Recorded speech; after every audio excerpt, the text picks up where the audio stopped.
समय की जो बुद्धि है आपकी, जो प्रेजेंस ऑफ माइंड है, उस पर काम होता है। 1 नंबर उससे दबाओ, उस पे काम होता है। और यही काम होता है शिक्षा का, कि आपका माइंड डेवलप करे, कि जब अवसर आए तो उस अवसर पर 1 नंबर, ये वाला ऊपर दबाओ, 1 नंबर ना, बस, कि आपने कैसे देखा, यही समझ आपको दिखेगी बलबन के यहां भी। सुल्तान बहुत थे, लेकिन सुल्तान के रूप में बलबन जब आए तो बलबन को ये लगा कि सुल्तान और आम जनता में अंतर होता है। इसीलिए आप देखेंगे अधिकारियों का महिमा मंडन भी किया जाता है। आ रहे हैं तो जो आपके नीचे के अधिकारी, उनके अंदर भय व्याप्त हो जाता है, अभी सस्पेंड कर देंगे। बहुत नाराज होती है मैडम, अपने आप सब सही हो जाता है, सस्पेंड करें ना करें, अधिकारियों के हाथ में बड़ी शक्ति होती है। 2 दिन का वेतन रोक दो इनका, तुरंत वही लिख देगा, 2 दिन का वेतन रोक दिया गया, और वो आपके पूरे नौकरी तक रहेगा। जब जब आप नौकरी करेंगे तब ये पूछा जाएगा कि कभी वेतन वृद्धि रोकी गई? हाँ, रोकी गई। किसने रोका? फलाने IAS आए थे, उन्होंने रोक दिया। तो ये हमारे जीवन में अनुशासनहीनता में भी आ जाएगा, इसीलिए शक्ति दी जाती है। और यहां आप देखेंगे कि शक्ति को ही बलबन ने सर्वोच्च रखा, और उस पद को, जो सुल्तान का पद, जो गरिमा में नहीं था, इल्तुतमिश के समय कोई नहीं पूछता। आपने रजिया के समय देखा कि उसी के अमीर उसको मारने में भी रहे। फिर रुकनुद्दीन जो फिरोज है, जो खुद पुत्र है इल्तुतमिश का, उसको भी किसी ने नहीं पूछा। बलबन उसी का ही हर तरह का आप ये कह सकते हैं कि संरक्षण करता रहा था, और बाद में वो खुद आया सत्ता पर। तो उसको एक बात समझ में आ गई थी कि सुल्तान के पद में कोई दम नहीं है। सबसे पहले तो सुल्तान के पद में दम लाना पड़ेगा, शक्ति लाना पड़ेगा, और ये शक्ति तब आ सकती है जब सुल्तान अलग हो और जनता अलग हो। इसीलिए उसने सुल्तान के पद को दैवीय ईश्वर से जोड़ दिया। और जब देवी सत्ता से आप किसी पद को जोड़ते हैं तो उसके प्रति जनता में आस्था, विश्वास बढ़ जाता है। तो बलबन के द्वारा यही प्रयास किया गया। थोड़ा 2-4 लाइन लिख दो तो बलबन पे आपको याद रहेगा।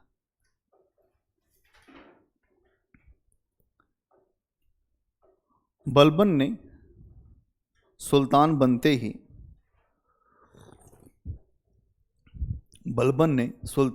ही तुर्क चालीसा का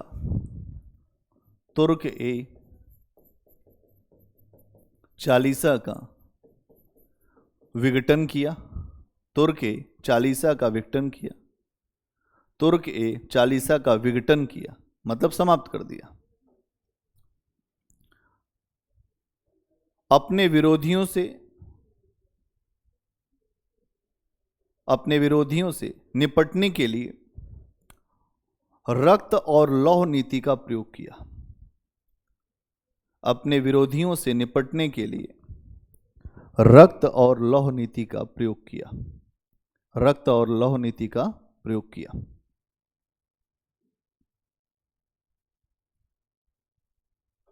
बलबन, अगला पॉइंट, बलबन दिल्ली सल्तनत का पहला ऐसा सुल्तान था। बलबन दिल्ली सल्तनत का पहला ऐसा सुल्तान था जिसने अपना राजत्व सिद्धांत प्रस्तुत किया।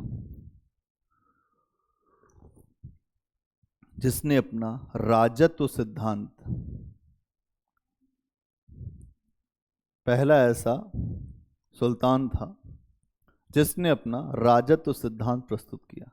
अब राजत्व सिद्धांत क्या होता है तो सना बताओ, क्या होता है राजत्व सिद्धांत? राजा किन सिद्धांतों पर चलेगा, सुल्तान क्या क्या करेगा और क्या नहीं करेगा, एक्सप्लेन किया गया। सुल्तान कौन है, क्या करेगा, कैसे करेगा और किसके साथ क्या व्यवहार करेगा, यह भी स्पष्ट हो गया। इसीलिए पहले राज्य जब बनता है तो राज्य के सिद्धांत बनते हैं पहले, तब राज्य बनता है। आज देश चलता है तो कैसे चलता है? संविधान से। पहले संविधान बना, फिर देश उसी पर चल रहा है। इसके पहले क्या था?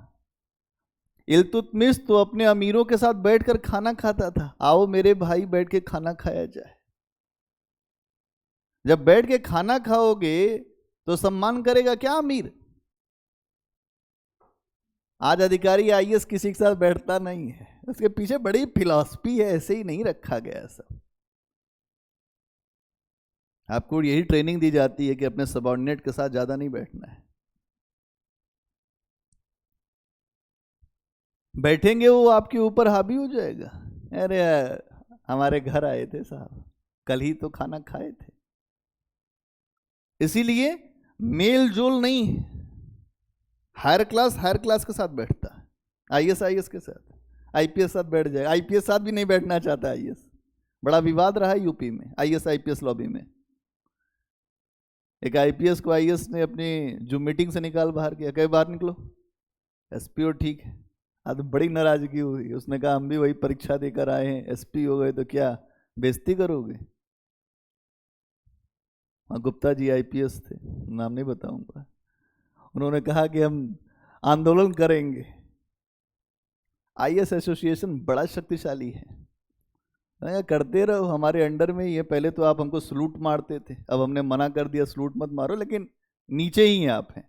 जिलाधिकारी डिस्ट्रिक्ट में 45 से 50 विभाग के आसपास होते हैं, उसके ऊपर भी हो जाते हैं।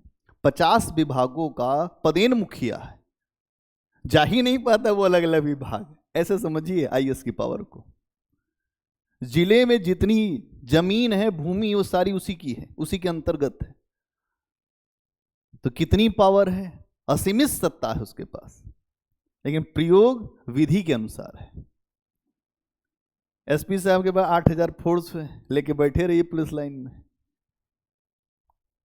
आप सहयोग करेंगे उसे, और एक डिपार्टमेंट के मुखिया है, उसके पास इतने डिपार्टमेंट है कि वो कहीं जा नहीं पाता।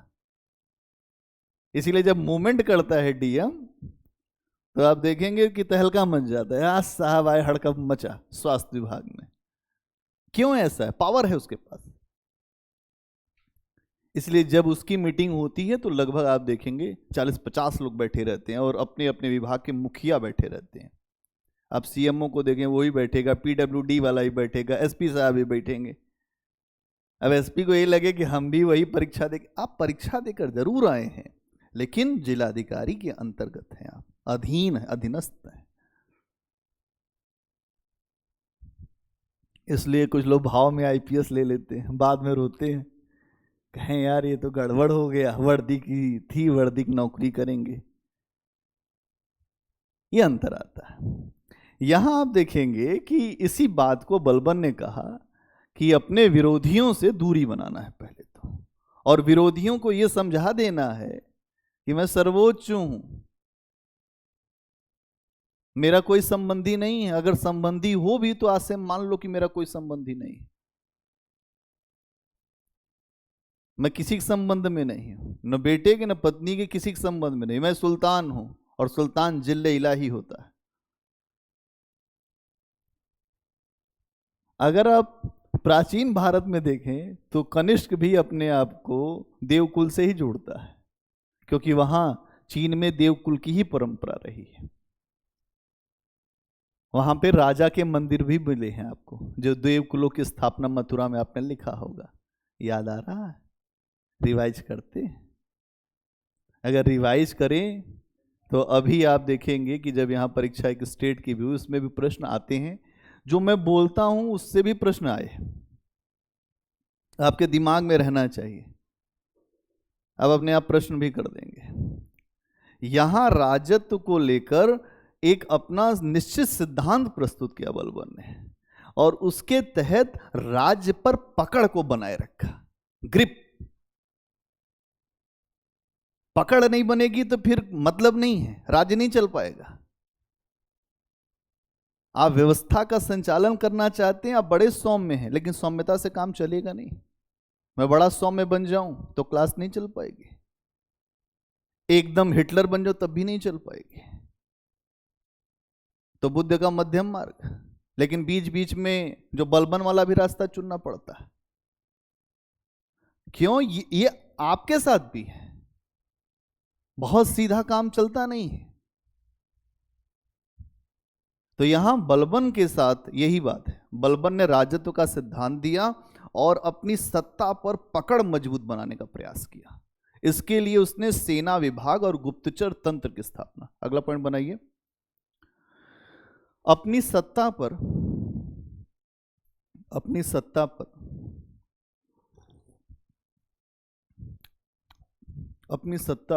पकड़ को स्थापित करने के लिए, अपनी सत्ता पर पकड़ को स्थापित करने के लिए सैन्य विभाग और गुप्तचर विभाग की स्थापना की गई। सैन्य विभाग और गुप्तचर विभाग की स्थापना की गई।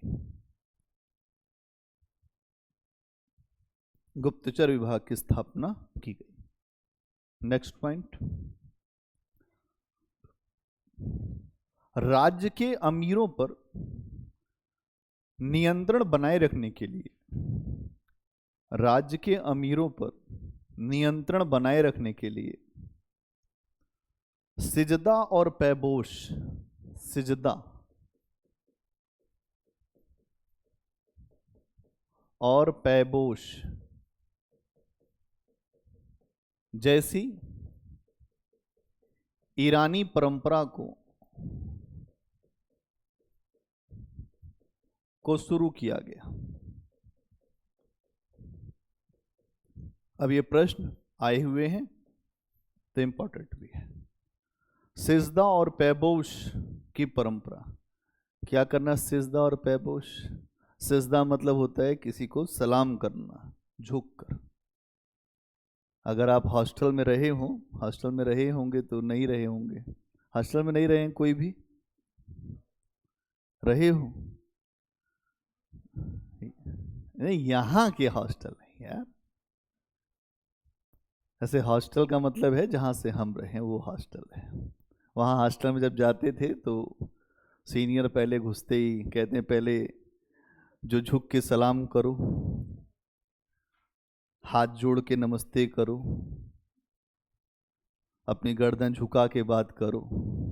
ये होता है सिजदा। मतलब सिजदा करना मतलब अपनी नज़र को नीचे करके।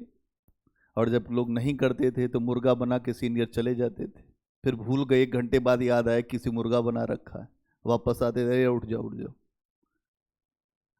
तो ये सब होती है, ट्रेनिंग प्रोसेस है। हमारे यहाँ हम लोग जब पढ़ते थे सब खूब होता था।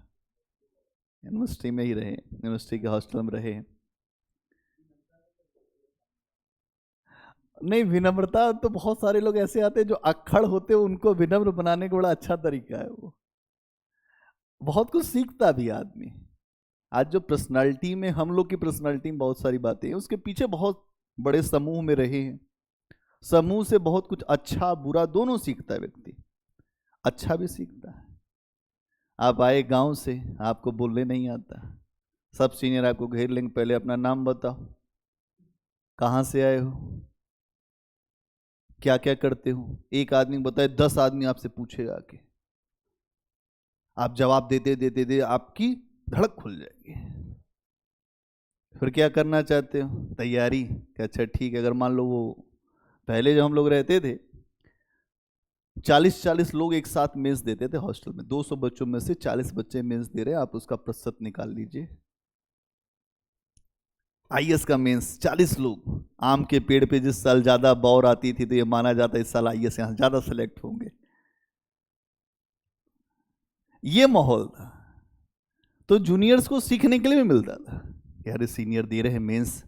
आते ही आप इंटर करके आए, आपको ऐसा माहौल मिल गया, तुरंत आपने पढ़ना शुरू कर दिया। और ऐसे ही बच्चे 3-4 साल में रिजल्ट देना शुरू कर देते थे। रिजल्ट है इन्वायरमेंट से, ना कि कोचिंग से। किससे रिजल्ट? एनवायरमेंट से। इसीलिए मैं कहता हूं इन्वायरमेंट क्रिएट करो। यहाँ जब पढ़ने के लिए कहता हूं तो कुछ लोग बात करना शुरू कर देते हैं, तो बात करने से कुछ नहीं होता। अपने मुंह मियाँ मिट्ठू बनना बड़ा आसान है, पढ़ना बड़ा कठिन है। दिमाग लगाइए, पढ़िए, कीमत है। तो यहां पर आप देखेंगे सिजदा और पैबोश।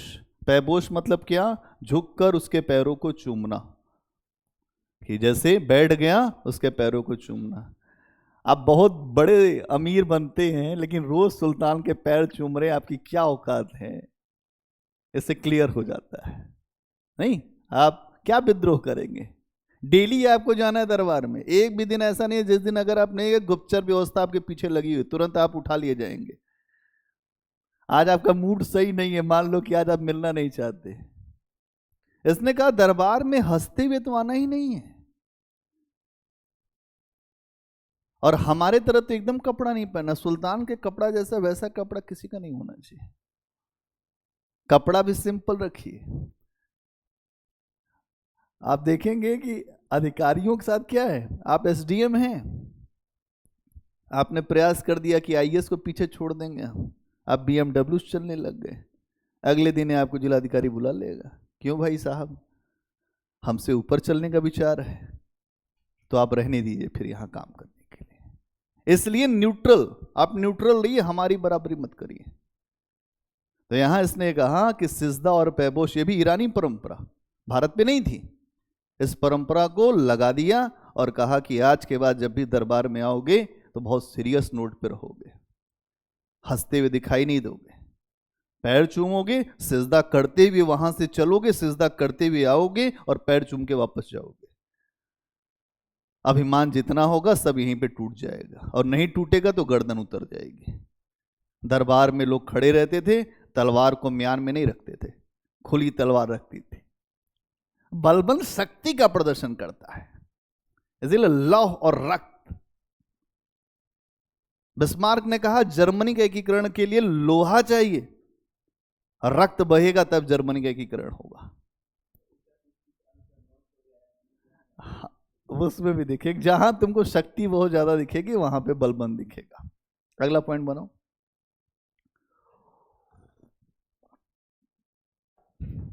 इसके अलावा बलबन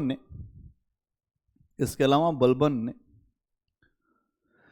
अपने दरबार में नवरोज उत्सव मनाना शुरू किया, अंडरलाइन कर देना। इसके अलावा बलबन ने अपने दरबार में नवरोज उत्सव मनाना शुरू करवाया। नवरोज उत्सव मनवाना शुरू कराया। ये क्या है वहीं लिख दीजिए, अग्नि और सूर्य की पूजा। अग्नि की पूजा, अग्नि एवं सूर्य,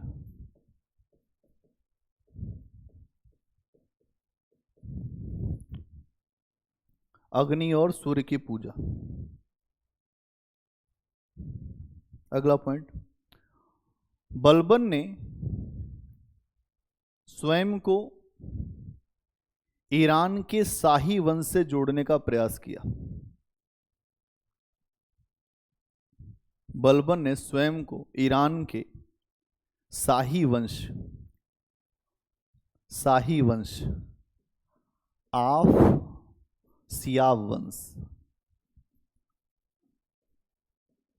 ईरान के शाही वंश से जोड़ने का प्रयास किया। वहीं लिख देना आप सियाव वंश, आप सियाव वंश। और ये सारी परंपराएं उसी जगह होती थी, सिजदा, पैबोश, नवरोज। और अगर आप बलबन को देखोगे तो इसी वंश का ही वो एक गुलाम था, ये खुद गुलाम था। बाद में इसने जब ये भारत का जब सुल्तान बना, इसने कहा मैं कोई गुलाम नहीं हूं, इसी वंश का ही व्यक्ति हूं। और ईरान से हर चीज को जोड़ता है अपने, कि मेरा संबंध ईरानी राजवंश से है और तुम सबको मेरा सम्मान करना ही होगा। ये तो भैया मुसलमान ही था, लेकिन हाँ नहीं है, मुसलमान ही, तुर्क भी है, लेकिन यहाँ पर आप देखिए, इस बात को समझिए कि अपना संबंध ईरान के जो शाही वंश से जोड़ता है, क्योंकि ईरान के शाही वंश में थोड़ा जो सुल्तान का पद है बड़ा शक्तिशाली था। भाई सिजदा पैबोश का मतलब ही है, सिजदा हमेशा खुदा के सामने होता है। ऐसे समझ लो, आज भी अगर आपके सामने कोई हो तो जो सिजदा कहाँ होता है? खुदा का सिजदा किया जाता है, उनके सामने हम झुकते हैं, ईश्वर के सामने। लेकिन यहां तो बलबन इंसान है। इसका मतलब ये, बलबन ने अपने आप को खुदा का प्रतिनिधि घोषित करा दिया।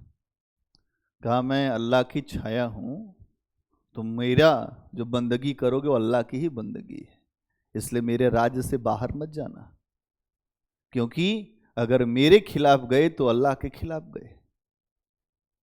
ऐसे ही शासन पहले होता था। शासन करने का ये एक तौर तरीका है। आगे लिखिए, एक पॉइंट और बनाइए। पश्चिमोत्तर सीमा प्रांत की सुरक्षा के लिए, पश्चिमोत्तर सीमा प्रांत की सुरक्षा के लिए बलबन ने दीपालपुर, समाना, पश्चिमोत्तर सीमा प्रांत की सुरक्षा के लिए बलबन ने दीपालपुर, समाना, ये पश्चिम में ही है।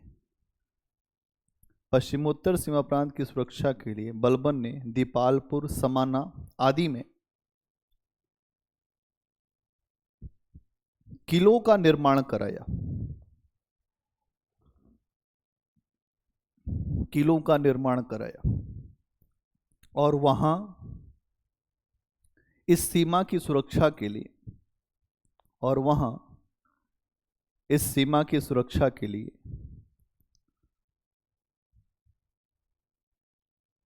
सैन्य टुकड़ियां रखी गई। वहां इस सीमा की सुरक्षा के लिए सैन्य टुकड़ियां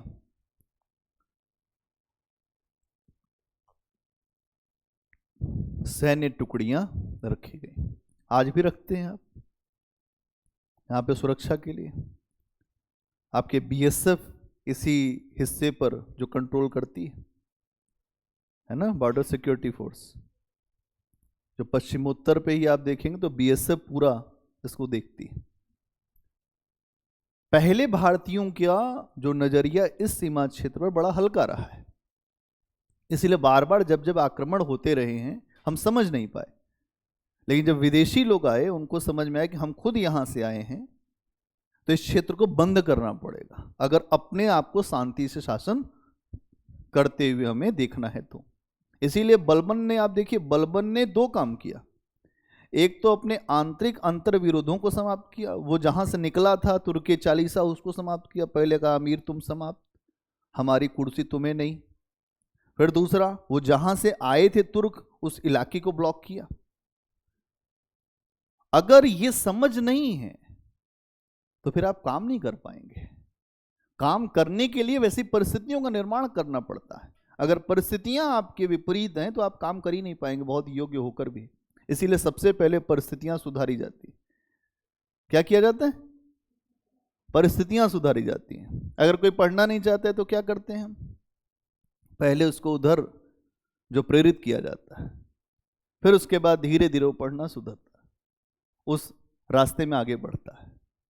और आप सोचें कि सीधे उसको पढ़ा दें तो नहीं पढ़ा सकते। पहले आपको स्थितियां बदलनी पड़ेंगी, उसके बाद आप दूसरा काम कर सकते हैं। अगली हेडिंग बनाइए, खिलजी वंश। हो गया बलबन पे चर्चा। खिलजी,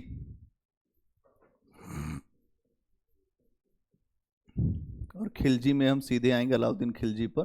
प्रश्न यहीं से है। 1290 से 1320 का काल है जो खिलजियों का।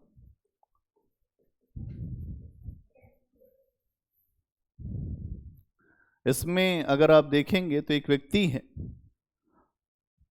जो इसकी शुरुआत करता है, उसका नाम है जलालुद्दीन खिलजी। जलालुद्दीन खिलजी,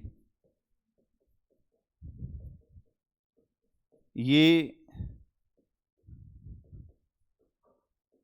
अलाउद्दीन खिलजी का चाचा था। क्या था?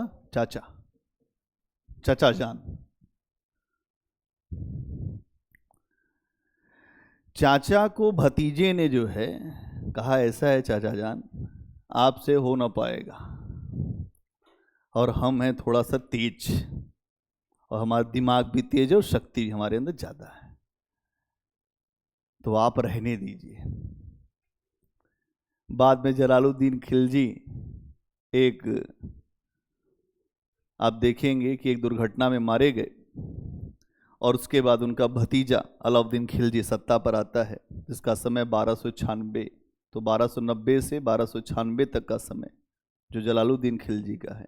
लेकिन 6 साल के बाद 1296 से लेकर 1316 का समय जो है अलाउद्दीन खिलजी का है। 1296 से 1316 का समय अलाउद्दीन खिलजी का है। अलाउद्दीन खिलजी मध्यकाल के इतिहास में बड़ा महत्वपूर्ण शासक है। अक्सर आप इसकी चर्चा सुनेंगे।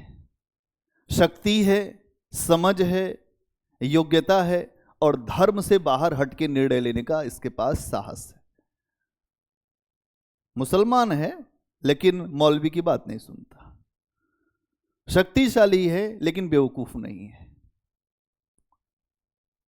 आमतौर पे शक्तिशाली लोग बेवकूफ ज्यादा हो जाते हैं। आप देखिए, थोड़ी शक्ति हो जाए, किसी की बड़ी अच्छी पर्सनालिटी हो, तो उलझता फिरता है दूसरे से। आपने देखा होगा, इसने बहुत अच्छी बॉडी बिल्डिंग कर लिया है तो कमजोर है, एक थप्पड़। ऐसा होता है, ये मनोविज्ञान है। लेकिन अलाउद्दीन खिलजी ऐसा मूर्ख टाइप का नहीं है। उसे पता है शक्ति का प्रयोग कहां कितना करना है और कब करना है। एक बड़ा साम्राज्य निर्माता, विश्व विजय का संकल्प रखने वाला। मैंने कहा मैं विश्व विजय करूंगा, भारत विजय तो छोड़ो। इसीलिए अलाउद्दीन खिलजी की एक उपाधि है सिकंदर ए सानी। क्या उपाधि है?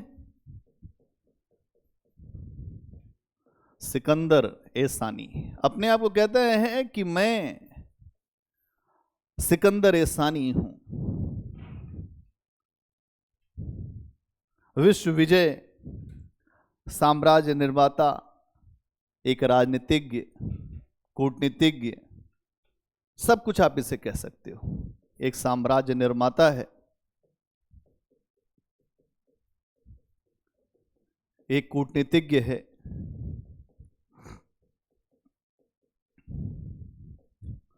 धर्म से हटकर निर्णय लेने वाला है।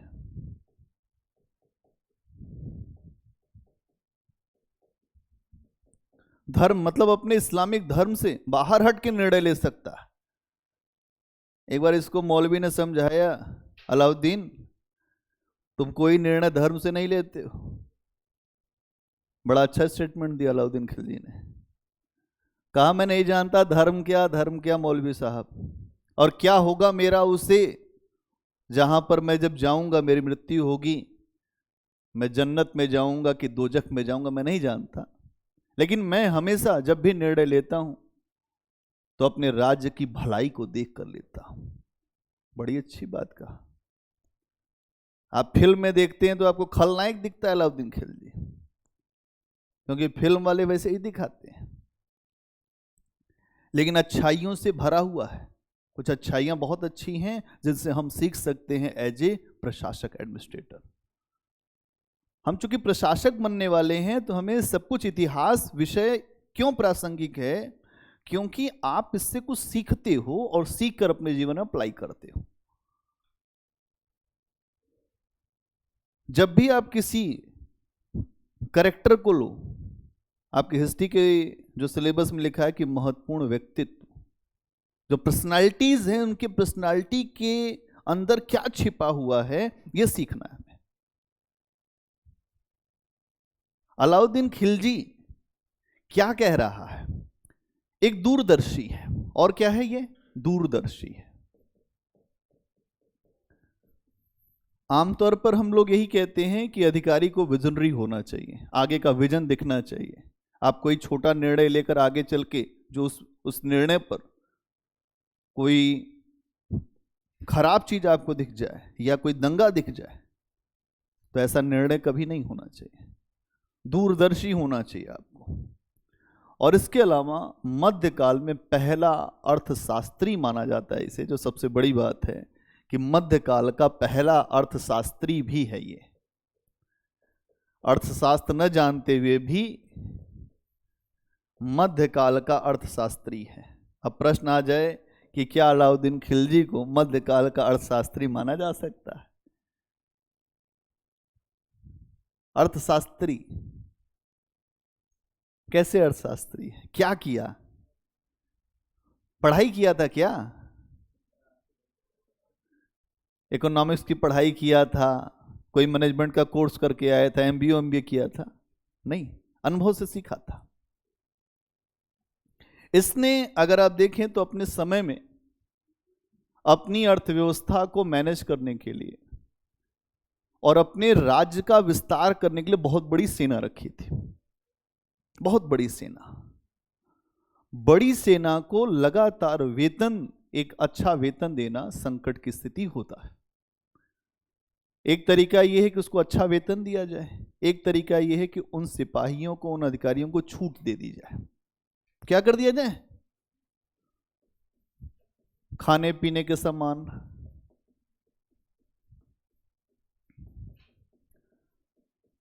अनाज, वर्दी, घोड़ा, इस पे छूट मिले तो सिपाही रह सकता है? रह सकता है? नहीं रह सकता। इसने कहा मार्केट में जो रेट तय होगा, उस रेट के तय होने के बाद कोई भी व्यापारी रेट को बढ़ा नहीं सकता। अगर रेट फिक्स हो गया 1 रुपया, तो 1 रुपया में ही बिकेगा सामान, वो 2 रुपया में नहीं बिकेगा। और 2 रुपए में अगर बेचा तुमने, तो उतना ही मांस काट कर बाहर कर दिया जाएगा। शक्ति, अलाउद्दीन खिलजी शक्ति वाला है, वहां बलबन से सीखा है ये बहुत कुछ। ये बलबन से सीख लिया है, ये समझ गया है कि शक्ति का प्रयोग तो करना पड़ेगा। अभी तो बलबन ने लौह और रक्त नीति अपनाई, जिसने और ज्यादा अंदर घुस के शक्ति का प्रयोग किया। इसने कहा अमीरों का आपसी विवाह संबंध नहीं होगा।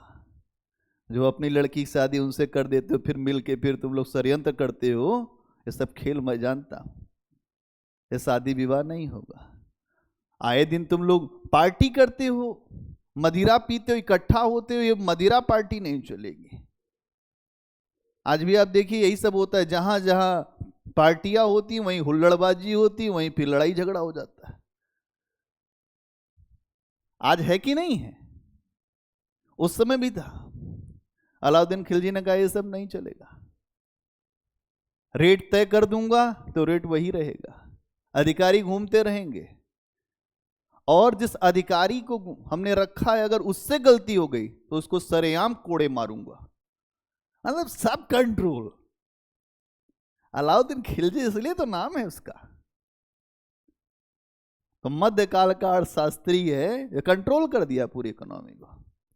और जब तक रहा बड़ी सेना रही, कोई विरोध नहीं। सेना को एक निश्चित रेट पे, जो आम लोगों को मिलता उससे भी कम रेट पर सेना को मिलता था। आज देखिए वर्तमान से जुड़िए, आज आर्मी के जो पैरामिलिट्री के लोग हैं उनके लिए एक अपनी कैंटीन है, वहां पर लगभग 20 से 30% की छूट मिलती है हर सामान। कार लेना है, आपकी 10 लाख की कार है तो उनको 6.5-7 लाख मिल जाएगी। लीजिए, आप कोई टैक्स नहीं लेंगे आपसे। कोई सामान चाहिए आप जाइए, आपको तनख्वाह कम दे रहे हैं लेकिन आपको सामान सब मिलेगा। आप सेवा कर रहे हैं देश की। अलाउद्दीन खिलजी से हमारी सेना भी सीखी है, और सेना के लिए जो नीतियां बनाते वो लोग भी सीखे होंगे, है कि नहीं? तो अर्थशास्त्री के रूप में ऐसे देखो। और क्या दिखता है इसके अलावा? इसने ये कहा कि राज्य में शराब पीना बंद होगा। आज बहुत सारे राज्यों में जो शराबबंदी पे बड़ा राजनीति हो रहा है, शराब पे बहुत ज्यादा टैक्स मिलता है। अभी दिल्ली सरकार इसी पे फंसी, इसी मामले पर, मद्य नीति पर ही फंस गई पूरी सरकार, सारे नेता। आखिर मद्य नीति बड़ी खतरनाक होती होगी, बड़ा पैसा आता होगा। स्टेट में बड़े पैसे का राजस्व का स्रोत है मद्य, शराब। अलाउद्दीन खिलजी ने कहा कि शराब नहीं पिएंगे कोई, राज्य में शराब पी के ही सब बवंडर काटते हैं, इसलिए शराब पीना बंद। तो कुछ राज्यों ने बंद किया। अभी आप देखिए वर्तमान में, जैसे बिहार में बंद है, पीना होता है तो यूपी के बॉर्डर चले जाते हैं हल्के से, नहीं तो बंगाल वाले बॉर्डर निकल जाएंगे, नहीं तो झारखंड में अंदर भी मिल जाएगा, ले आएंगे, फिर अधिकारी को वहां पे संतुष्ट कर देंगे, साहब हाथ जोड़ते हैं, कुछ तो ले लीजिए, जो हो जाएगा देख लिया जाएगा। हाँ वो सब होता है। तो शराब बंद हो गया, लेकिन शराब बंद नहीं हो पाया। लेकिन वहां अलाउद्दीन खिलजी के ऐसा नहीं, शराब बंद तो बंद, मद्यपान निषेध तो निषेध। अगर पकड़ लिया गया, अलाउद्दीन खिलजी किसी की सुनने वाला नहीं है ना, निरंकुश है। ये मध्यकाल के शासक, प्राचीन काल के शासक, ये शासक निरंकुश है। तो निरंकुश मतलब जिसके ऊपर कोई अंकुश न हो। आज आदमी निरंकुश हो जाए तो जीवन जीना मुश्किल हो जाएगा। लेकिन नौकरशाही में अधिकारी बनने के बाद एक सीमा के बाद आपको किसी का नहीं सुनना है, अपने ऊपर वाले का सुनना है, नीचे वालों का तो नहीं सुनना है। बात सुन सकते हैं लेकिन निर्णय हमेशा अपना लेंगे। हमारे एक बहुत जानने वाले अधिकारी थे, बहुत बड़े स्तर पे थे। ऑडिट एंड अकाउंट सर्विसेज में एक पद होता है और वो सीनियर पद होता है डिप्टी ऑडिटर जनरल, डीएजी। उसके ऊपर अगर आप देखेंगे तो कैग होता है, भारत का नियंत्रक महालेखा परीक्षक। बहुत ऊपर के पद हैं सारे। तो वो मेरे रिलेटिव भी रहे, तो ISLID की पोस्ट थी, तो अक्सर मेरे और उनकी बड़ी अच्छी बातचीत होती थी। तो कहते थे कि निर्णय हमेशा अधिकारी स्वयं अपना लेता है, कि सुनेगा सबकी, और अधिकारी वही सफल है जो निर्णय खुद का ले। किसी के इन्फ्लुएंस में निर्णय जो अधिकारी ले लेगा, अगर वो निर्णय गलत हो गया तो हमेशा पश्चाताप करते करते मर जाएगा। मान लीजिए आपको कोई आया आपके समाज से, कहा भैया आप ही समाज से आते हैं, आपने ले लिया निर्णय, जब फंसेंगे ना तो समाज आएगा, न धर्म आएगा, न लोग आएंगे, कोई नहीं खड़ा है, अकेले फंसेंगे आप ही। इसलिए अधिकारी मतलब निर्णय स्वयं का होना चाहिए, विवेक पर होना चाहिए। सुनिए सबकी, करिए अपने आप की। शिक्षा का यही मूल्य है। हम जब पढ़ाते हैं तो ये बात जरूर बच्चों को बताते हैं, जब हम इंटरव्यू लेते हैं तब भी ये बात रखते हैं। हमारा इंटरव्यू सेशन पहले मैं लेता था, और बहुत सारे जो बच्चे, जैसे कुछ लड़कियों को मैंने कहा कि तुम सेलेक्ट हो रही हो, तो लड़कियां हो भी गई सेलेक्ट। हम हवा में कभी कोई बात नहीं कहते, जब कहते हैं पर्याप्त आधार लेकर कहते हैं, इतने सालों के अनुभव के आधार पर कहते हैं। तो यहां आप देख रहे हैं कि उसने ये कहा कि मद्यपान का निषेध है, तो निषेध मतलब निषेध। और क्या कहा, अमीरों के बीच समारोह बहुत होता है। आए दिन अमीर को लगता है कि आज मिल लेते हैं क्योंकि पैसा है, पैसा ना हो तो क्या समारोह होगा? अगर किसी जो गरीब आदमी को कहा जाए कि आज बढ़िया तुम बाटी चोखा बनवाओ, दाल बनवाओ, क्या यार 100 रुपए रखे, कहां से बाटी चोखा तुमको खिलाएंगे? लेकिन अमीर व्यक्ति हो, अमीर मतलब अमीर आज के समय में समझो, कहेगा अरे बाटी चोखा क्या, और भी कुछ आइटम बढ़वाओ, इसमें कुछ जो पीने की व्यवस्था भी करा दो। तो समारोह का मतलब हो गया गैदरिंग, और वहां पर दूसरी बातें भी होती है कि इस बार वाली जो पार्टी में ना जो वोट पड़ेगा उसमें किसको दे रहा है, उन्हीं को देना है। ये चर्चा परिचर्चा होगी, किसको गद्दी पर बिठाया जाए, मुख्यमंत्री कौन होगा, प्रधानमंत्री कौन होगा, ये भी चर्चा होगी।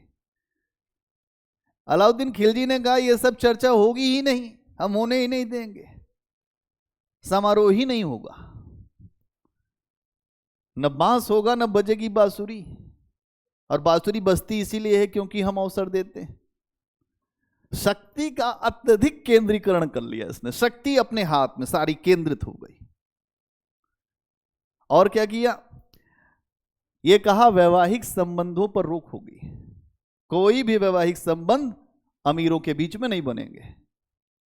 स्पेशल केस हो सकता है जिसपे मैं अगर सहमति दे दूं तो, लेकिन आमतौर पर वैवाहिक संबंधों पर रोक होगी।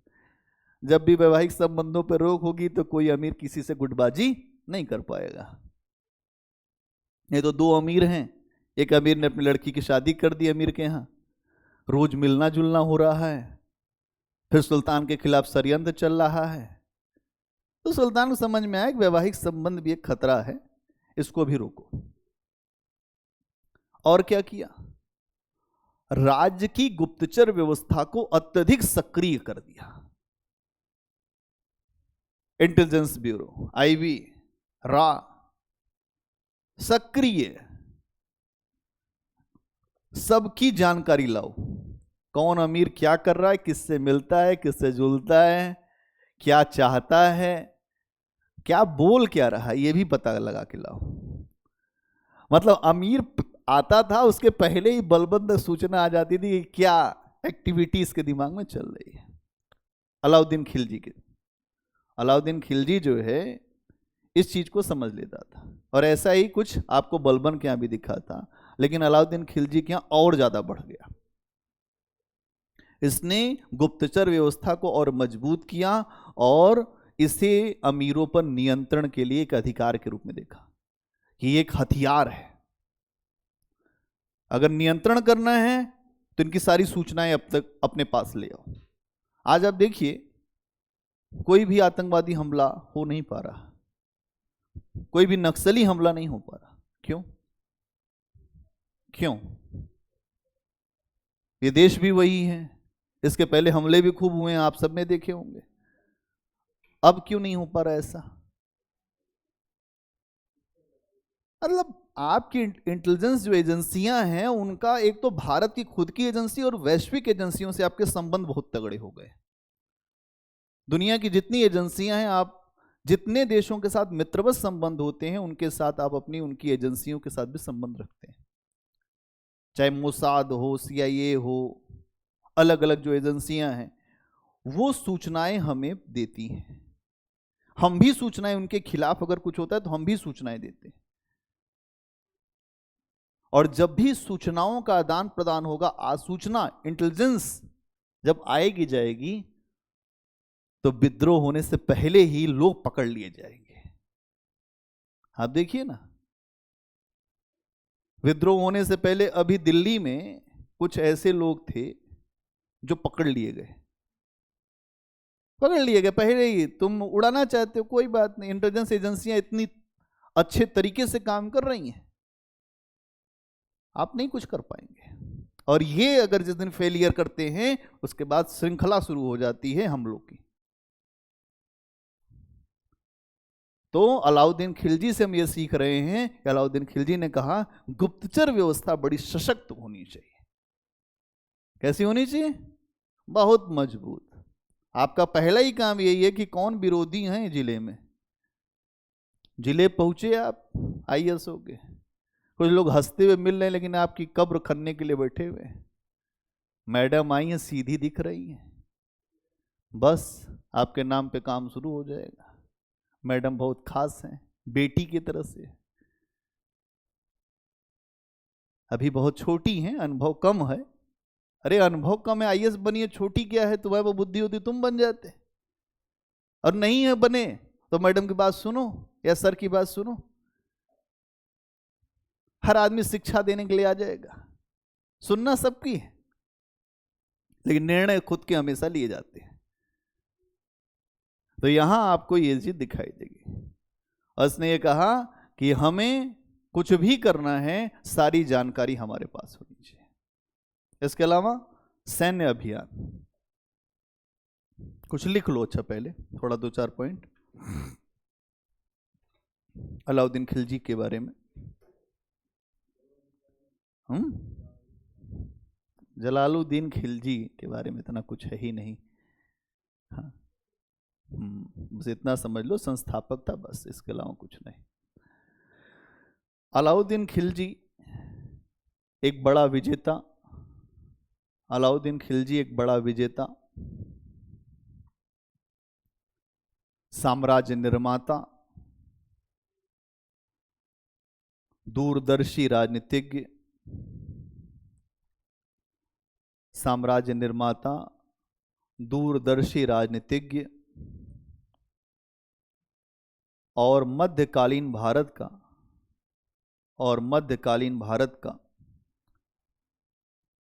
पहला अर्थशास्त्री माना जाता है।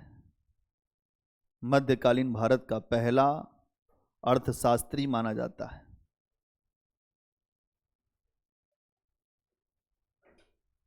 पहला अर्थशास्त्री माना जाता है। अगला पॉइंट, इसने सबसे पहले राज्य में विद्रोहों की पहचान की। इसने सबसे पहले राज्य में विद्रोहों की पहचान की और उन्हें समाप्त करने का प्रयास किया। राज्य में सबसे पहले विद्रोहों की पहचान की और उन्हें समाप्त करने का प्रयास किया। क्या किया?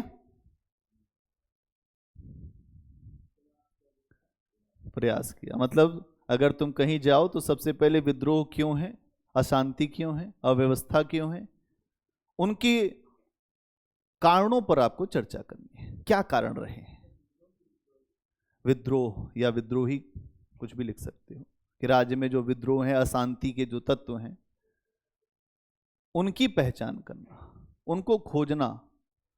और जब तक उनकी खोज नहीं होगी तब तक शांति नहीं हो सकती। एक से एक ऐसे जिले होते हैं जहां पर जंगल राज ही चलता है, तो पहले जाते ही एक्शन नहीं होता, जाते पहले ये होता है कि कौन कौन यहाँ खिलाड़ी है, उन खिलाड़ियों की लिस्ट बनती है, कौन कौन कौन से खेल खेलना जानता है। और आपके पास चूंकि बहुत ज़्यादा खेल का अनुभव अभी वहाँ का नहीं है, इसलिए वहाँ पर उनको कौन काउंटर बैलेंस कर सकता है, ऐसे लोगों को ढूंढना पड़ेगा। कुछ लोग सीधे ही कूद जाते हैं, वो फंस जाते हैं। लेकिन जब समझदारी कहाँ है, जब आप इस बात को समझ लें कि उसको समाप्त करने वाला उस जगह कौन है। इसीलिए आप देखेंगे कि संघर्ष हो जाता है, फिर दोनों ही समाप्त हो जाते हैं। तो सब ठीक है, सब सही है, पॉलिटिकल पार्टी भी सही है। देखिए आप अब जो बंगाल की राजनीति देखिए ना, पश्चिम बंगाल की, लेकिन वो राजनीति भी बदलेगी। डेंजर वेंजर सब रहेगा, लेकिन सब राजनीति बदलेगी, जनता ही बदल देती है। बहुत समय तक ये सब चलता नहीं है खेल। अवेयरनेस पैदा करनी होती केवल, और ये काम करते हैं जो प्रशासक, ये काम वही करते हैं, अंदर ही अंदर करते हैं। कोई नहीं, उस पर अलग से चर्चा करेंगे कि वो क्यों शामिल होते हैं, उसके पीछे का विषय क्या है वो मैं बताऊंगा, क्यों प्रशासक शामिल होते हैं।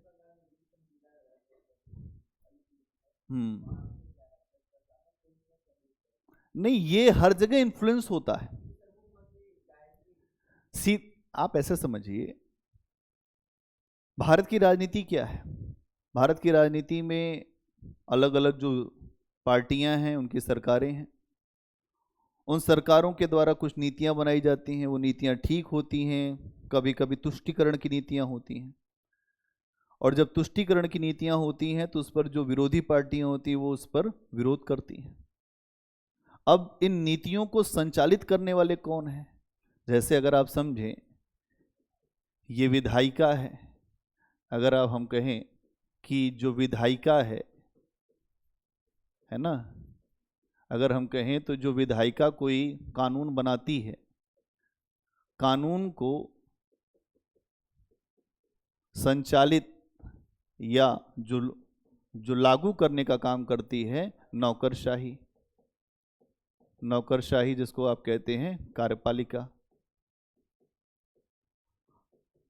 कार्यपालिका और इसमें जो है हमेशा कभी कभी संघर्ष भी होता है, इसीलिए अधिकारियों को कुछ सुरक्षा भी दी गई है। लेकिन उसके बाद अधिकारी जो विधायिका से कमजोर होते हैं, चूंकि वहां पर उसको विधि बनाने का अधिकार है, इसलिए कमजोर हो जाते हैं। और जब भी सरकारें होती हैं तो वो ये चाहती हैं कि अधिकारी हमारे पक्ष में रहे।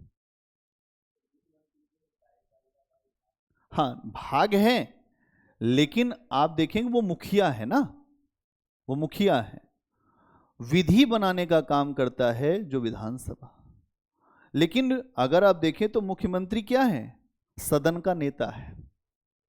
सारे अधिकारी उसी को रिपोर्ट, अगर आप कहें तो पूरे राज्य में जो कुछ भी होगा उसी के अनुसार होगा। और जब पूरा सिस्टम अधिकारियों के पीछे पड़ जाएगा तो वो अधिकारी या तो वहां नौकरी करेगा या तो इस्तीफा देगा, नहीं तो उसके पक्ष में हो जाएगा। यही हो रहा है, वहां पर काम ही नहीं करने दिया जा रहा है। या तो आप हमारे पक्ष में हैं, नहीं तो आप हट जाइए। मैं इस पर बताऊंगा कि वहां की स्थितियां बहुत ज्यादा क्रिटिकल है, उस पर कभी चर्चा होगी। अभी केवल इतनी बात समझिए कि ये चाहे जैसी स्थिति हो, ये स्थितियां बदलती हैं। बंगाल से ही सबसे पहले राष्ट्रीय आंदोलन की आग फूटी है यार, और बंगाल इतना पिछड़ा हो गया एजुकेशन में,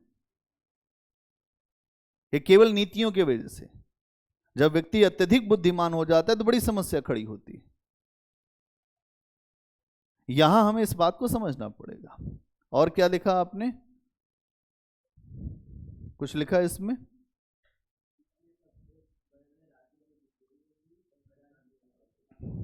अगला पॉइंट बनाओ।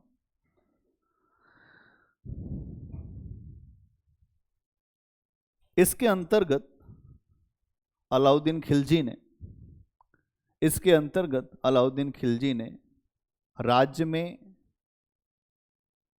मद्यपान पर निषेध लगा दिया। राज्य में मद्यपान पर निषेध लगा दिया।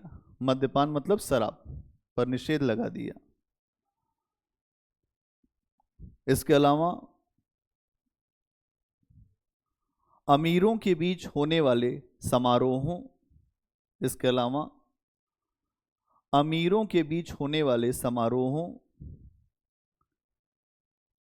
वैवाहिक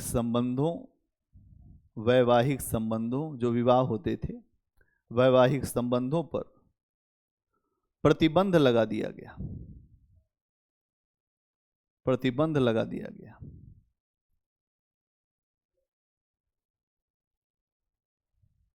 अगला पॉइंट, राज्य की गुप्तचर व्यवस्था को और मजबूत किया गया। राज्य की गुप्तचर व्यवस्था को और मजबूत किया गया और इसे नियंत्रण के लिए एक हथियार के रूप में इस्तेमाल किया गया। इसे नियंत्रण के लिए एक हथियार के रूप में इस्तेमाल किया गया। इसे नियंत्रण के लिए एक हथियार के रूप में इस्तेमाल किया गया।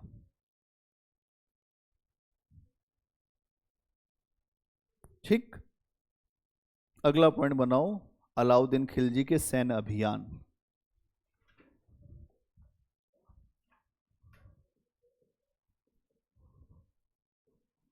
अलाउद्दीन खिलजी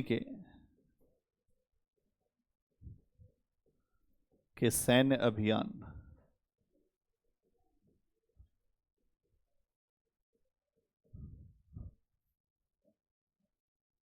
अलाउद्दीन खिलजी के सैन्य अभियान क्या है? सैन्य अभियान क्या किया? अगर आप देखेंगे तो अलाउद्दीन खिलजी बहुत ही महत्वाकांक्षी व्यक्ति था। वो भारत ही विजय नहीं चाहता था, विश्व की विजय चाहता था। लेकिन उसके सलाहकार जो मुख्य काजी थे उनकी बात सुनता था। उसने कहा ऐसा है हुजूर, अगर गुस्ताखी माफ हो तो एक बात कहूं, अभी तक जिसने भी विश्व विजय के सपने देखे हैं आखिरी में बड़ी दिक्कत उठानी पड़ी है, क्योंकि बहुत बड़ा राज्य बन जाता है, फिर संभालने की जिम्मेदारियां आती हैं। मेरी आपको सलाह है कि भारत में ही विजय अभियान छेड़ दें आप। तो सिकंदर सानी को कुछ समझ में आया कि नहीं, बात ठीक कह रहा है।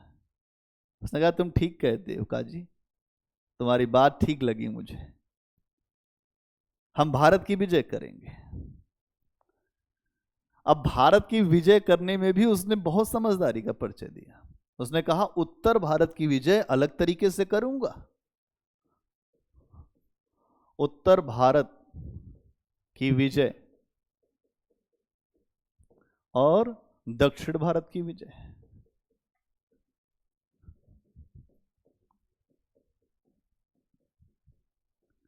उत्तर भारत की विजय और दक्षिण भारत की विजय। कहा कि दोनों जगह मुझे विजय करनी है। उत्तर भारत में अगर आप देखें तो उसने ये कहा कि मैं जो जो इलाके हैं जो मजबूत अपने आप को कहते हैं, जैसे रणथंभौर, राजस्थान का रणथंभौर, इसके अलावा अगर आप देखें चित्तौड़, गुजरात, मालवा, है ना, रणथंभौर, चित्तौड़, मालवा, है ना, ये जो इलाके हैं जो उत्तर भारत के, यहां सीधा नियंत्रण करूंगा। फिर गुजरात भी इसमें शामिल कर दो, इसमें गुजरात भी है। कहा कि इस पे सीधा नियंत्रण होगा। हाँ, मतलब उत्तर भारत में ही, जो पश्चिम भी मान लो कि कुछ अलग, हाँ पश्चिम उत्तर भी, ऊपर का पूरा इलाका, उत्तर पश्चिम दोनों, कि यहां इस पूरे इलाके पे हमारा सीधा नियंत्रण होगा। और सीधा नियंत्रण क्यों होगा? क्योंकि यहां वो प्रत्यक्ष विस्तार चाहता है। क्या चाहता है? सीधा विस्तार, यहां सीधा कंट्रोल चाहिए उसे, इस इलाके पर सीधा।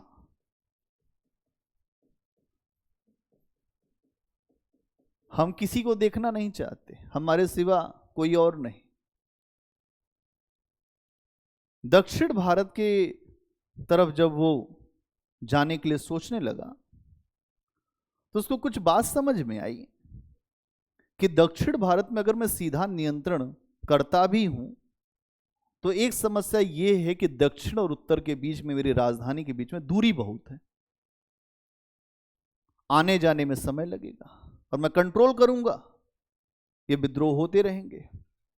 इसलिए एक ऐसी नीति अपनाई जाए कि दक्षिण में मैं विजय करूं और वहां के जो राज्य हैं उनसे कहूं अपनी लड़कियों का विवाह मुझसे करो और हमें टैक्स दो। और ये शानदार नीति बनी। इसने अप्रत्यक्ष नियंत्रण किया दक्षिण भारत का। और इस बात को अगर औरंगजेब समझ गया होता तो बर्बाद न होता। औरंगजेब ने मुगलों के समय में यही गलती किया था। दक्षिण भारत को सीधे जिसने भी नियंत्रित करने का प्रयास किया वो समाप्त हो गया। समुद्रगुप्त को याद करो तो समुद्रगुप्त ने भी दक्षिण भारत में सीधे नियंत्रण की बात नहीं की थी। उसने ग्रहण मोक्षानुग्रह की नीति को अपनाया था कि एक बार जीत लूंगा, ग्रहण करूंगा, फिर मोक्ष कर दूंगा। और कहा कि लड़कियों का विवाह कर दो और टैक्स दे दो। यही सेम चीज अलाउद्दीन खिलजी कर रहा। इसका मतलब कि कुछ इतिहास भी पढ़ा था क्या? पढ़ा तो रहा ही होगा, कुछ न कुछ जानकारी हासिल किया होगा। हाँ, कुछ इसको कोई होगा सिखाने वाला। तो यहां आप देखेंगे कि इसने दक्षिण भारत को लेकर अप्रत्यक्ष नीति रखी, अप्रत्यक्ष विस्तार की नीति रखी। यहां एक अपने सिपे सलार को भेजा जिसका नाम था मलिक काफूर। अगर आप मूवी देखे होंगे तो वहां पे नाम दिखता है मलिक काफूर। कहा मलिक काफूर तुम दक्षिण भारत में जाओ और जीतो सबको। बहुत बड़ा योद्धा था मलिक काफूर,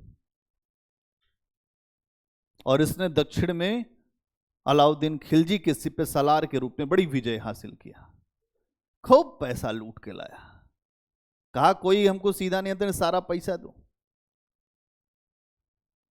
कई शासकों ने अपनी मूर्तियां बनवा के, सोने की मूर्तियां बनवा के उसमें जो जंजीर डाल के दे दिया कि साहब मैं आपका गुलाम हूं, जंजीर डाल के दिया।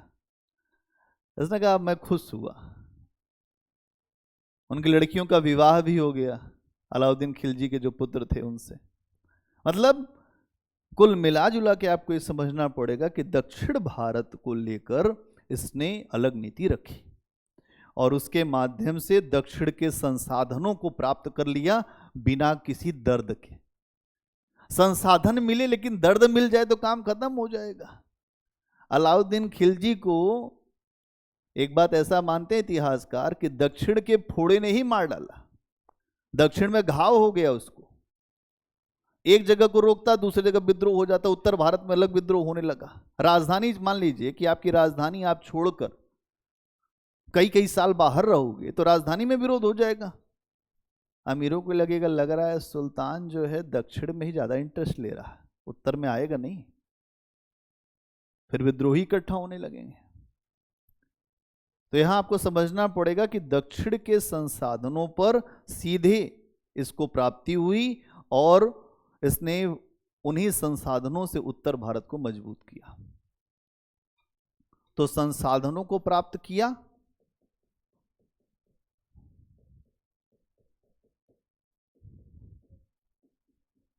ठीक है, किंतु सीधा नियंत्रण नहीं।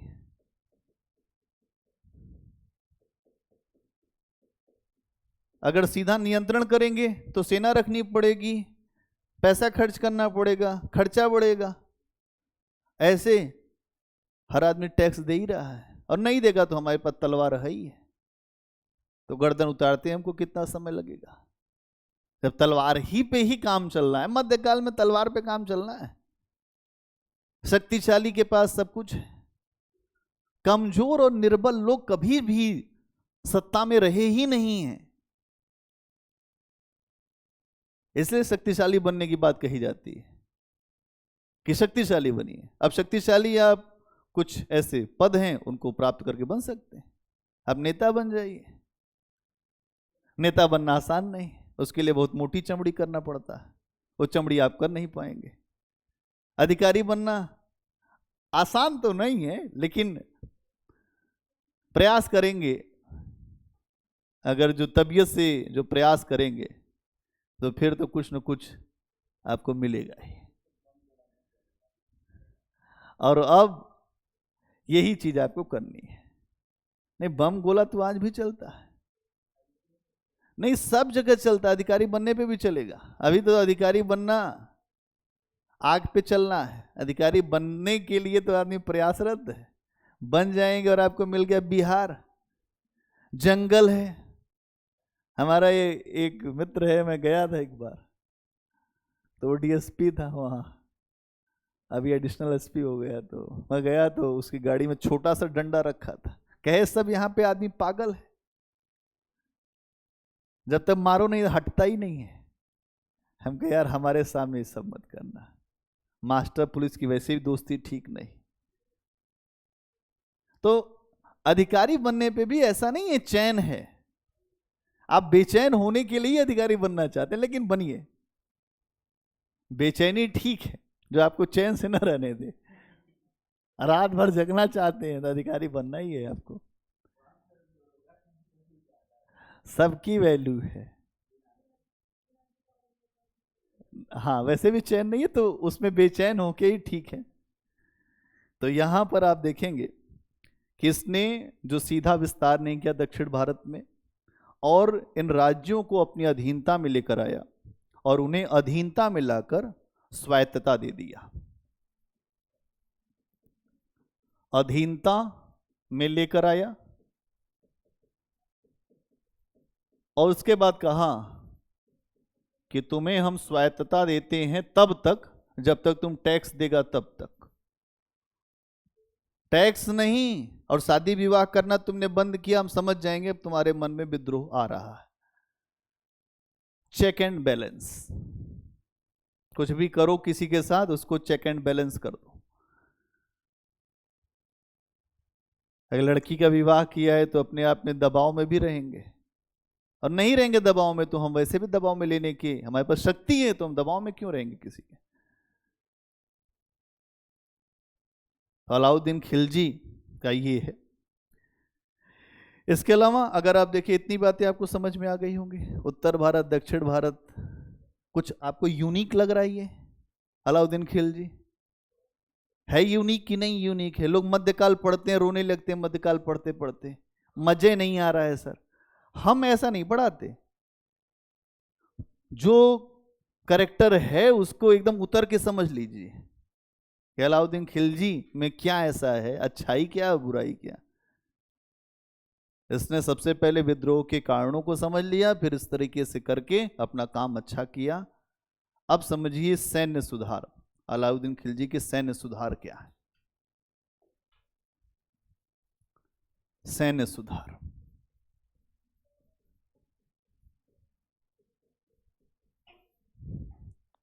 सैन्य सुधार क्या करता है? सेना में सुधार।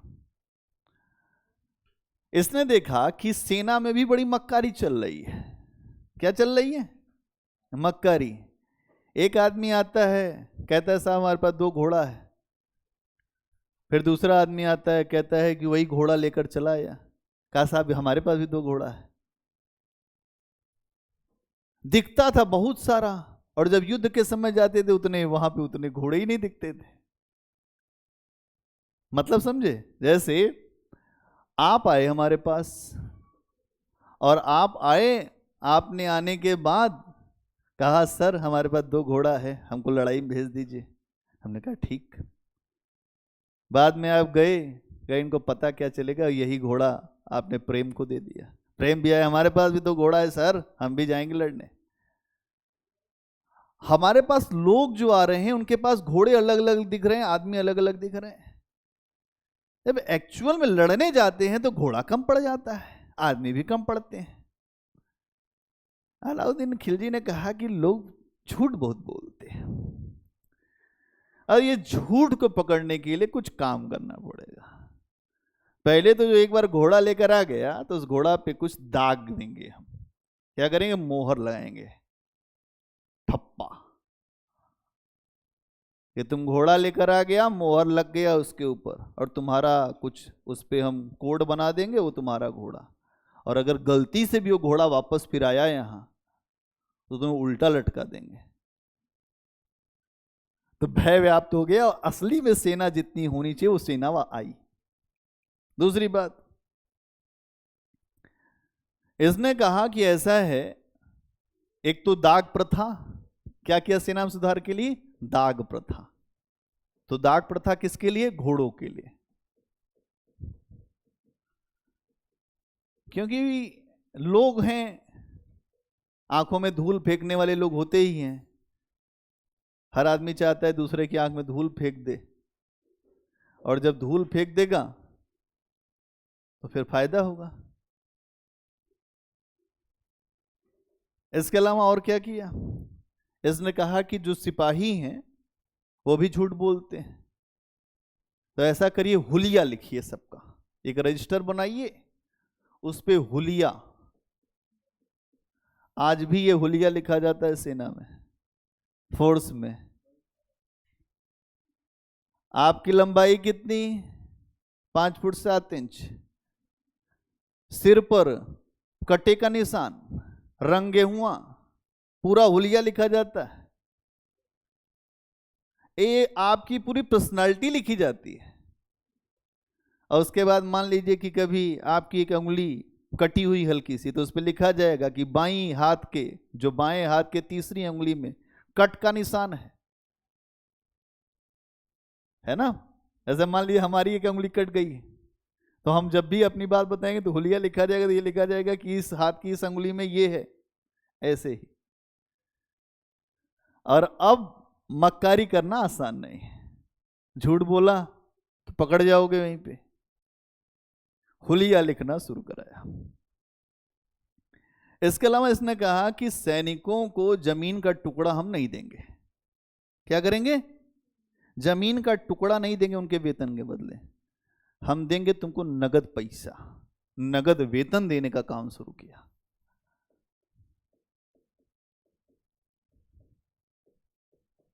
नगद वेतन, जमीन का टुकड़ा नहीं।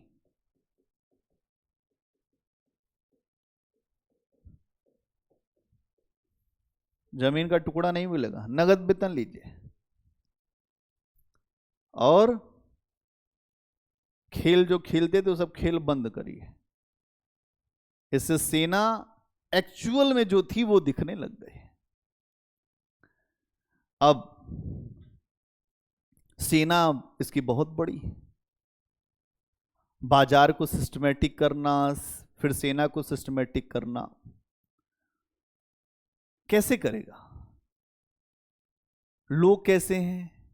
1 रुपए का सामान 3 रुपए में जो बेचने वाले व्यापारी वो घूम रहे हैं मार्केट में। सबको कंट्रोल करना है। अब कंट्रोल करने के लिए 2 चीजें हो सकती हैं, या तो शक्ति या तो समझ जाए। वो समझेंगे है नहीं, समझाने के लिए भी शक्ति चाहिए। विनय न मानत जड़, जो व्यक्ति बड़ा जो मूर्ख टाइप का होता है, अगर आप उसको समझाएंगे तो वो विनय नहीं मानता। तब फिर क्या रास्ता निकलता है? शक्ति। जब नहीं मानेगा विनय तो शक्ति का प्रयोग करना ही पड़ता है, जड़ आदमी के सामने, मूर्ख आदमी के सामने। उसके बाद वो हाँ हाँ करना शुरू कर देता है, साहब गलती हो गई, अगली बार नहीं करेंगे, छोड़ दीजिए इस बार। तो यहां इसी चीज का प्रयोग हुआ। अगली हेडिंग बनाइए, अलाउद्दीन खिलजी की बाजार व्यवस्था। इस पे थोड़ा सा लिखना चाहोगे? हो जाएगा, लिख लो 2 लाइन।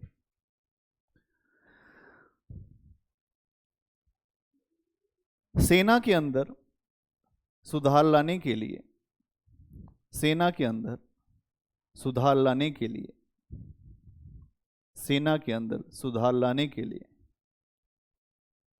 अलाउद्दीन खिलजी ने कई सुधार किए। सेना के अंदर सुधार लाने के लिए अलाउद्दीन खिलजी ने कई सुधार किए।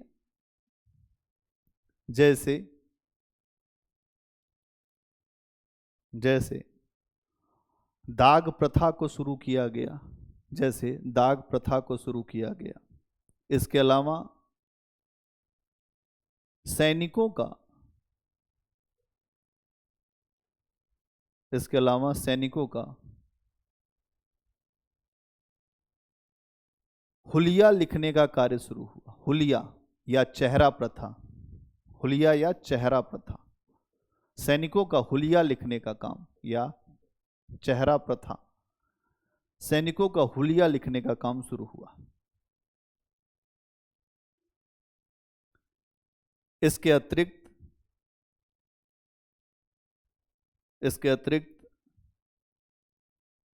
सैनिकों को जमीन के भूखंड के बदले, इसके अतिरिक्त सैनिकों को जमीन के भूखंड के बदले नगद वेतन देने का कार्य शुरू हुआ। नगद वेतन देने का कार्य शुरू हुआ।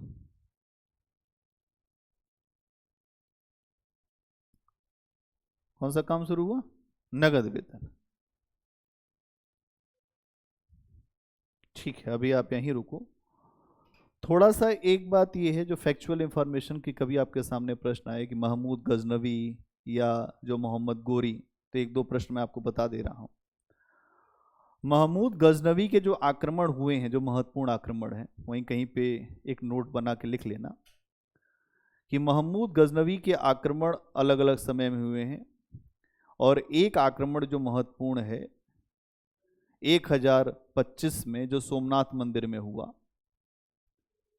और वहां पर जो शासक था चालुक्य वंश का, 1025 में, है ना, महमूद गजनवी। कहाँ किया? सोमनाथ में किया। और यहां पर जो शासक है चालुक्य वंश का, जिसका नाम है भीम फर्स्ट। ये क्वेश्चन आए हुआ है, आप इसको नोट कर लीजिएगा कि जब उसने आक्रमण किया था तो वहां पर चालुक्य वंश का शासक था भीम प्रथम। ठीक है, हार गया था। बाद में सोमनाथ मंदिर की लूट हुई, बड़े पैमाने पर धन यहां से वो ले गया। ठीक है, अब अगर आप देखें तो मोहम्मद गोरी, मोहम्मद गोरी कौन ले गया? ये ले गया गजनवी। उस समय ये जो इलाका था सोमनाथ का, यहाँ पर चालुक्य वंश के लोग शासन करते थे, और शासन करने वाला कौन था? भीम प्रथम। वो हार गया था, है ना। ये प्रश्न आया हुआ भी है। इसके अलावा अगर आप देखें मोहम्मद गोरी ने भी, अगर आप देखें तो 1175 से 1180 के बीच में गुजरात पर आक्रमण किया। 1175 से 1180 के बीच में गुजरात पर आक्रमण किया। पराक्रमण। और जब गुजरात पर आक्रमण किया तो यहां आप देखते हैं कि उसे असफलता मिली, और यहां का जो शासक था भीम सेकंड, उसने मोहम्मद गोरी को हराया था। किसने हराया था? भीम सेकंड ने, भीम द्वितीय ने किसको हराया था? मोहम्मद गोरी को। इसका मतलब यह है कि मोहम्मद गोरी शुरुआती दौर में हार रहा है भारत के शासकों से। क्या बात समझ में आई? ये मोहम्मद गोरी हारा है गुजरात के शासक से, जो भीम द्वितीय है, और वो भी चालुक्य वंश का ही होगा, है ना। तो यहां समझना ये है कि एक बार तो ये हारे हैं, फिर आगे चल के जीते भी हैं। तो भीम सेकंड ने किसको हराया? मोहम्मद गोरी को। ठीक है, इसके अलावा और तराइन की पहली लड़ाई में आप सब जानते हैं क्या हुआ? 1191, यही नोट कर लो। 1191 तराइन की पहली लड़ाई। पहली लड़ाई मोहम्मद गोरी हार गया और पृथ्वीराज चौहान विजयी रहा। एरो का मतलब क्या है? विजयी। आगे क्या हुआ? 1192, फिर वही कर लो, तराइन की दूसरी लड़ाई 1192। कौन जीता? यहां पे मोहम्मद गोरी विजयी रहा। चौहान का मतलब पृथ्वीराज चौहान ही हार गया। ठीक, इसके बाद अगर आप देखें तो चंदावर की लड़ाई हुई 1194। चंदावर की लड़ाई, जिसमें मोहम्मद गोरी फिर से विजयी, और जयचंद जो गढ़वाल शासक था, जयचंद, वो हार गया। और यही संयोगिता का जो पिता भी था। जो संयुक्ता कौन थी? पृथ्वीराज चौहान की पत्नी थी, जिसका अपहरण किया था पृथ्वीराज चौहान ने। बाद में इस संघर्ष का कारण हुआ, और जयचंद ने ही मोहम्मद गोरी को इनवाइट किया था भारत में। तराइन की पहली लड़ाई 1191, क्या हुआ इसमें? इसमें मोहम्मद गोरी हार गया, और पृथ्वीराज चौहान ने हारे हुए जो शत्रु पर बाण चलाने से मना कर दिया, युद्ध करने से मना कर दिया। नैतिकता, आदर्श, यहाँ के शासक आदर्श में डूबे थे। हाँ, 1192 में एरो बना रखा है, देखोगे तब तो दिखेगा। फिर 1194 चंदावर की लड़ाई, फिर मोहम्मद गोरी जीता और जयचंद हार गया। फिर क्या हुआ?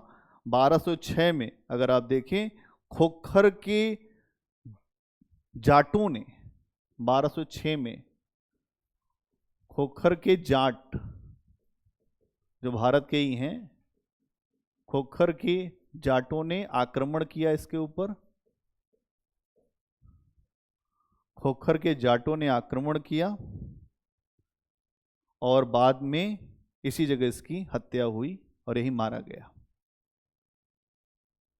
खोखर के जाटों के आक्रमण के बाद में यहीं पे मारा गया। फिर उसके बाद आप सब जानते हैं कि कुतुबुद्दीन ऐबक ने दिल्ली सल्तनत को स्थापित किया। ये है बीच की कहानी। क्या क्लियर है पूरा? चलिए, बहुत बढ़िया। थोड़ा सा फैक्चुअल इंफॉर्मेशन भी आपके सामने आ गई। हाँ, 1206 में खोखर के जाट भारत के ही इलाके में रहते थे। खोखर जो पश्चिमोत्तर सीमा पर, खोखर कौन थे? जाटों का ही एक समूह था।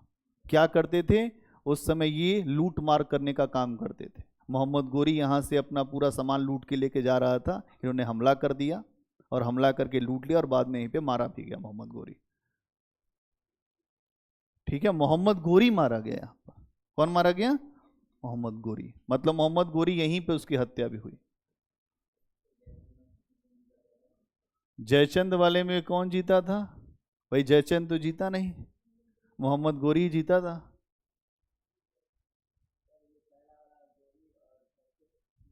हाँ हाँ हाँ। हम्म हम्म। चंदावर।